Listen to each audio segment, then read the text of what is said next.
Hello everyone, আসসালামু আলাইকুম। আজকে এই যে এটা মানে সৌদি আরবে এইগুলা যে আজকে এত বছর আসছি। এই যে কলার মানে থোড়া বলে থোড়া, হ্যাঁ, এটা যে ভাজি করা যায়, তারপরে বড়া করা যায়, রান্না করা যায়। আচ্ছা, যখন করি তখন রেসিপিটা দেখাবো। এই বেগুন, যে অনেক বেগুন আছে।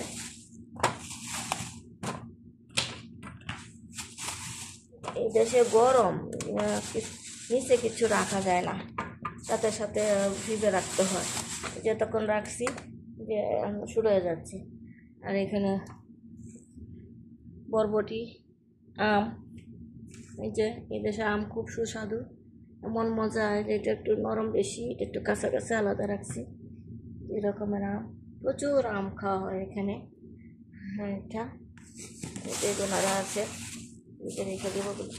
আর এখানে হলো লাউ শাক, দেখেন কি সুন্দর লাউ শাক। তারপরে লাল শাক, এটা হলো জিরজির পাতা। এটা হলো মানে জিরজির পাতা, এর সাথে খাওয়া হয়, কাঁচা খায় পাতাটা।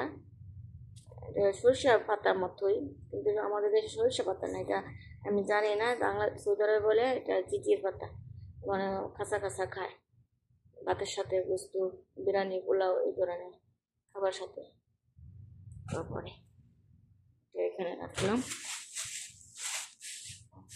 আর কি আনছে, এটা হলো কাঁচামরিচ। কাঁচামরিচ, এই হলো আমার আজকে শুক্রবার, তো মসজিদের সামনে তিনি আসে রাজা। এটা শাকটা অনেক তাজা, মিষ্টি কুমড়া শাক।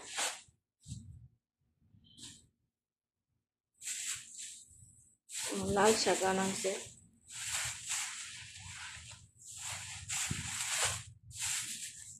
এই যে লাল শাক।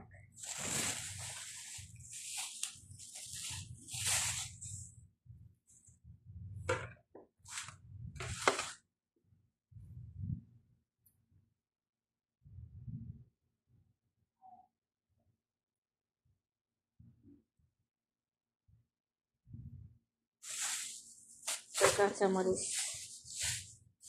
কাঁচামরিচ ঝাল আছে। প্রথম প্রথম আসতাম, মরিচ ঝাল খেতাম না, এখন বাংলাদেশি সহজ করে দিছে বাঙালি ভাইয়েরা। দেশের থেকে মাছের বীজ মানে মরিচের বীজ আনে, দেশের থেকে এগুলা করে।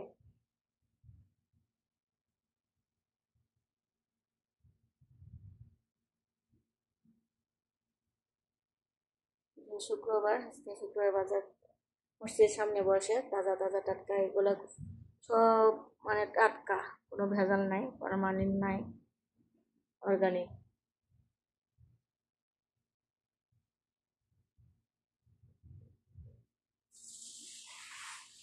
সবচেয়ে ভালো লাগতেছে এইটা, এটা